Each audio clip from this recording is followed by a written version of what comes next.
All right. It's been one of the saddest weeks in pro wrestling that I can remember in a long time. We had two deaths, Terry Funk at the age of 79 and Bray Wyatt, the young age of 36. Man, I got home yesterday. My buddy texted me and he told me that Bray Wyatt's dead. And then, yeah, so I've been pretty messed up since yesterday. Just listened to his theme song yesterday and listened to a bunch of times his theme song, and then I watched one of my favorite matches of all time, The Shield versus the Wyatts at the Elimination Chamber 2014. One of my favorite matches ever, two of my favorite factions ever. Just sucks, man. Life is short, man. You never know. You never know when it's gonna be your time, man. Gone too soon, man. Bray Wyatt, man. Life just sucks, man. All right. Just gonna get from the news from yesterday. We're gonna go through Triple H's tweet and then a couple of reactions from the wrestlers. Same with the Terry Funk, and then I'll get to the Smackdown review, and then I'll do the predictions for All In. This is gonna be a long video, it looks like. All right, so yesterday Triple H broke the news. Right here's the tweet.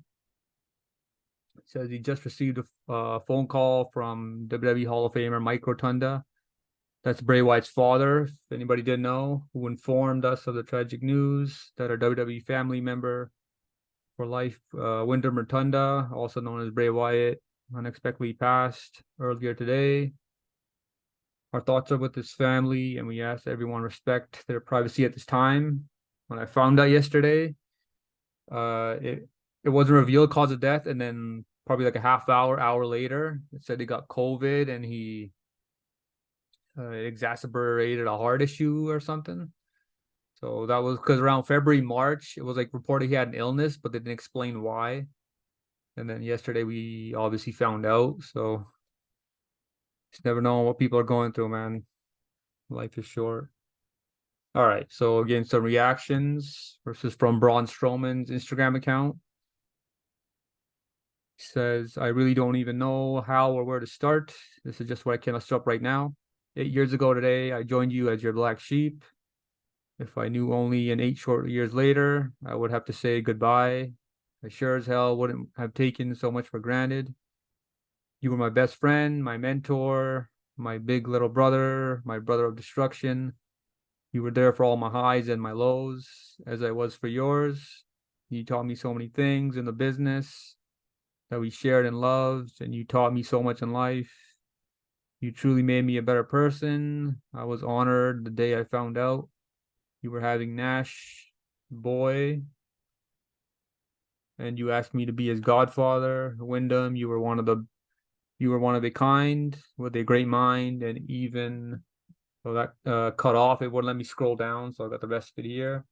An even better soul. The world lost such an amazing man. My heart is with the Rotunda family.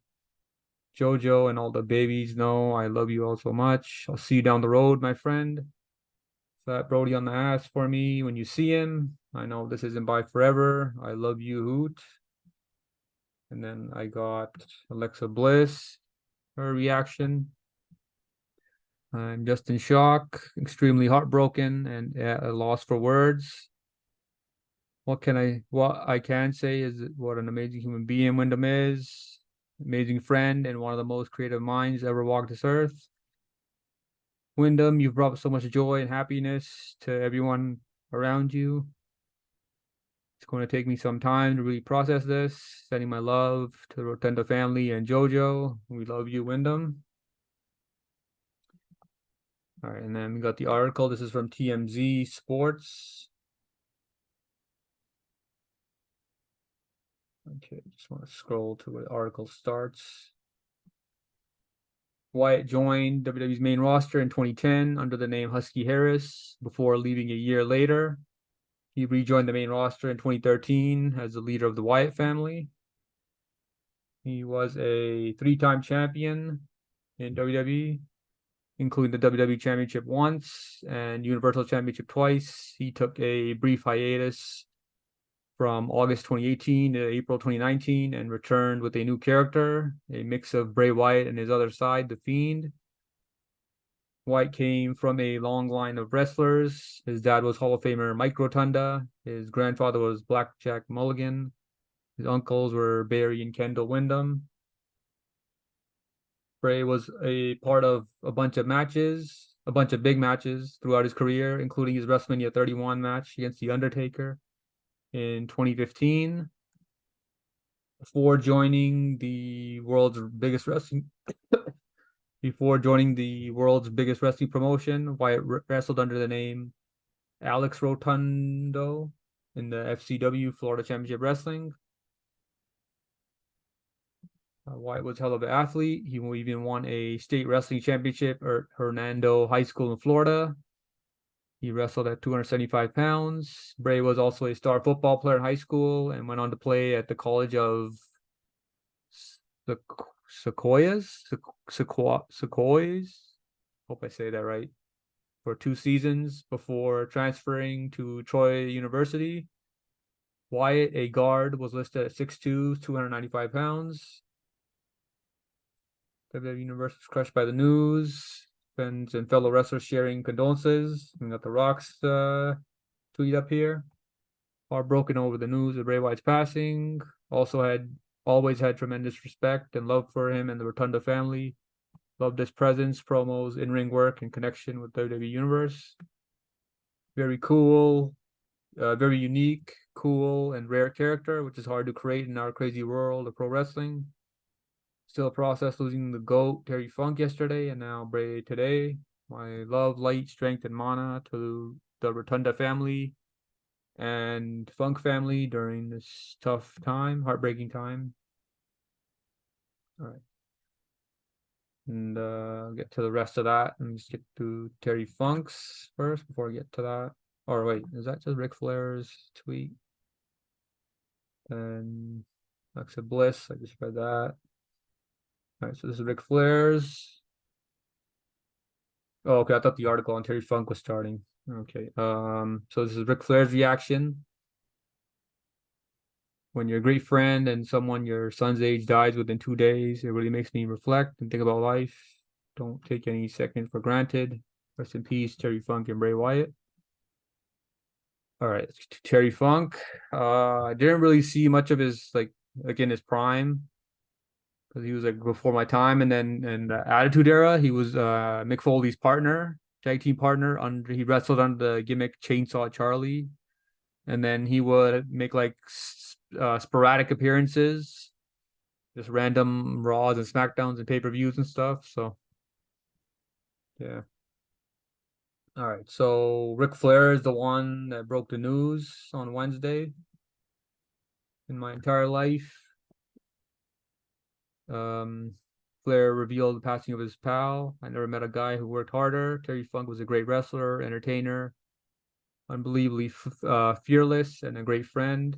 Rest in peace, my friend.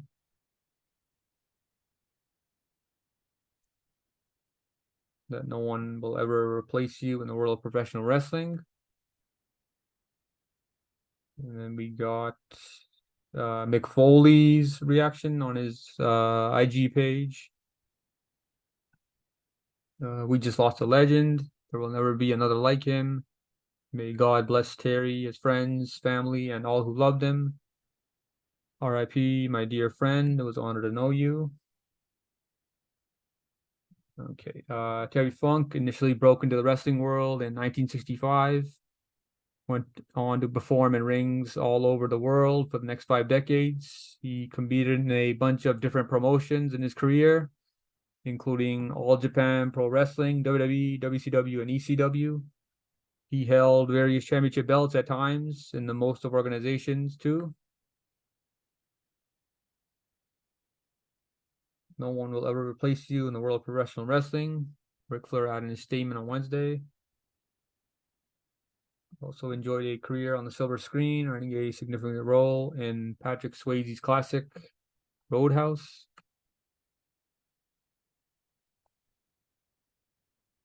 Okay, so rest in peace to Terry Funk and Bray Wyatt. All right, let's try to brighten up the mood a little bit. It's been a sad week for pro wrestling fan this week. All right, just grab my notes. Smackdown. All right, so we got, as you can see, got the whole, pretty much the whole roster right there on the stage, on the entrance ramp, and then Michael Cole, he was like near the ring. He's got the mic. He says the WWE lost two members of their WWE family, and then they did a moment of silence and the 10-bell salute whenever any wrestler passes away. And they throw it up to a video package, Bray Wyatt, very good video package showing his highlights and stuff. Him debuting as a Fiend, him debuting as the Wyatt family leader and stuff. So, great video package. And then after the video package, all the fans started singing, "He's got the whole wide world in his hands." They kept singing that, and then there was a spotlight on the rocking chair, right there in front of, who's that? Eric Rowan, Triple H, Cody Rhodes. I think that's LA Knight in the yellow shirt there. Yeah, so there was a spotlight, and then went to a commercial. I thought this was a really cool moment. The rocking chair. He was the leader of the Wyatt family. Okay, so then back from commercial break. There was a bunch of tweets from wrestlers for Terry Funk. They pretty much just showed all these through like pretty much after every commercial for both Bray Wyatt and Terry Funk. Then we got our first match of the night. Rey Mysterio versus Grayson Waller. Bray hit a Hurricane Rana on Grayson Waller on the outside. Bray went into the corner, and then Grayson Waller, he like jumped up in the air and like stomped on Ray's back. Grayson Waller hit an elbow from the middle rope. He like jumped from the middle rope, and he got a 2 count. Then Ray hit another Hurricane Rana, this time inside the ring, and he did the move into the metal pole. Ray hit a seated senton on Grayson, and then Ray hit a DDT. He got a near fall. Ray set up the 619, and then he's about to do 619, and Austin Theory's music hit, so he comes out. Santos attacked Austin Theory, and then Austin Theory. Yeah, so Santos attacked Austin Theory.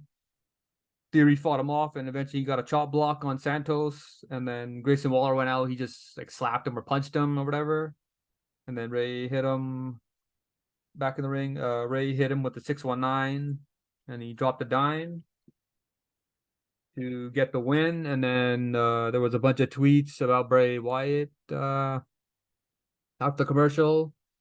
And we got Io Sky versus Lena Vega. Io Sky wins. Yeah, that was pretty much it for that. So, and then there was no Shotzi. So this is like about a month now. Did they just kill it then? The Shotzi Bailey feud. I don't know what's going on with that. All right, next up we got Cody Rhodes. Says it was a tribute to Terry Funk. His father Dusty Rhodes worked with Terry Funk. Wrestled together. He told a story about when he was 11 years old at an airport. He heard a man yelling an insult. He called his father an egg-sucking dog. I never ever heard that before. He says it was Terry Funk, and a few earned to call themselves cowboys. Second generation stars, constant in pro wrestling for 50 years, constantly changing. He gave the rub to an entire company, and then they threw to a video package. So it was a video package for Terry Funk's career. And then after the video package, Cody Rhodes says the next match is the Terry Funk hardcore match. He just made that on the spot, I guess. So yeah, I thought that was pretty cool, given some insight to fans, I guess, that didn't watch Terry Funk like in his prime when he wrestled. So I thought that was cool. All right, so we got the Terry Funk hardcore match, Street Profits versus Butch and Ridge Holland. Okay, so they're supposed to be like Street Profits is supposed to be like a serious group now with Lashley wearing suits and stuff, but they're still coming out with these solo cups and they're still doing that stuff with the solo cups. Just I don't know, it just doesn't make any sense, man. They should get rid of the solo cups, man, if they want to be viewed as more serious. Because with Lashley and with wearing all these suits, and now it's like 2 weeks in a row you're doing solo cups. You're still doing the solo cups entrance. I just don't get it. All right, so the match starts. Butch hit a drop kick on both members of the Street Profits. Ridge hit Montez Ford with a DDT. Ridge, Butch was on Ridge's back, and he was like hitting both members of Street Profits, like if like when Terry Funk had a ladder on his back, and he would hit people with it, just going back and forth. So he did that with Butch on his back. Ford hit a suicide dive on everybody, and then Bobby Lashley's music hits, so he comes out. The Brawling Brutes hit 10 beats of the Baldwin on both on Ford and Dawkins. Street Profits, Ford. Okay, so this is a combo move by Street Profits. Ford, I'll explain this. Okay, so Dawkins had Ridge Holland on his shoulders, right? And then Montez Ford was on the top rope, and then he like flipped in the air, and he pretty much grabbed Ridge Holland's neck and did a neck breaker. So it was like a combo move, I guess. Butch broke up the pin. Ford hit Ridge with his sky high frog splash. Butch pulled out a table, and then Bobby Lashley was like standing in the way when he like near the announce table, and he like when he pulled the table out, it like went into Bobby Lashley, and then they had like a little stare down, and then the table set up in the ring. Bobby Lashley, Butch was gonna put Dawkins through the table, and Bobby Lashley shoved Butch off the top rope, and then he nailed him with a spear outside the ring. Street Profits hit a neckbreaker spinebuster combo in the picture there through the table, and that was it for the win. So Street Profits get another win. So at least they're getting wins now since they're with Bobby Lashley and getting a push finally after years of being a tag team. And then we got a segment with the Miz. They showed it was on TMZ or whatever. And he pretty much just called. They asked him about LA Knight, and then the Miz said, "Oh, he's basically a one-hit wonder, flash in the pan. You know, he's like the flavor of the month and stuff." And then LA Knight gets it's supposed to be LA Knight versus Finn Balor, but before the match, LA Knight grabs a mic. He says, "Tonight is about Bray. Greatest foes turn out to be greatest helpers. He was getting me ready for everything when they were feuding," he said. And then he pretty much was just mocking him, like pretending to sound like the Miz. And then nobody cared about, he says, "No one cared about you. You were background when you won your title at WrestleMania for The Rock and Cena." That was hilarious.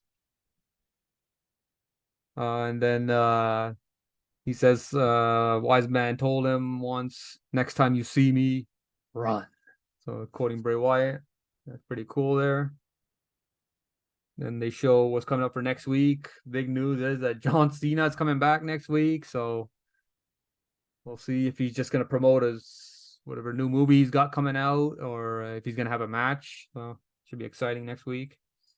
All right, then we got LA Knight versus Finn Balor. Finn Balor hit LA Knight was like on the middle rope. Finn Balor like yanked his leg, and LA Knight's back like landed on the turnbuckle. I thought he might have got hurt here, but he finished the match, so maybe it wasn't too bad. Didn't have an injury, look like. Finn Balor hit LA Knight with a sling blade. And LA Knight hit a running knee strike on Balor. Balor missed a coup de grace to the chest because LA Knight got out the way. And then LA Knight hit his people's elbow for the 2 count. And then LA Knight hit the superplex. And then he hit the BFT for the win. Not too bad of a match. Solid match. LA Knight get another win. So yeah, that was just it was a tribute show. Not really storyline. Not really advancing storylines. It was about celebrating Terry Funk and Bray Wyatt pretty much. So yeah, that was it for SmackDown. And this is just in a bad week for wrestling fans and stuff. Yeah, I'm not gonna lie, man. It's difficult to do, man. Not even want to do a SmackDown review today or tonight. Been a brutal week for pro wrestling. That's a sad thing about pro wrestling. Wrestlers die young, man. I think they die more young than in any other sport. It's just sad, man. All right, last thing. Got my all-in predictions for this Sunday. Got the pre-show, Aussie Open versus MJF and Adam Cole. I don't think MJF and Adam Cole are gonna win. I think there's gonna be some sort of an angle here. Somebody's gonna turn on somebody. Or maybe Roderick Strong comes out and screws over. I think that's what's gonna happen. Roderick Strong screws over MJF and Adam Cole. So I got Aussie Open winning that match. And we got a second match on the pre-show, Jack Perry versus Hook. Not sure who's gonna win this. Probably go. I think Hook will get the FTW title back, pretty much. So yeah, I think Hook's gonna win.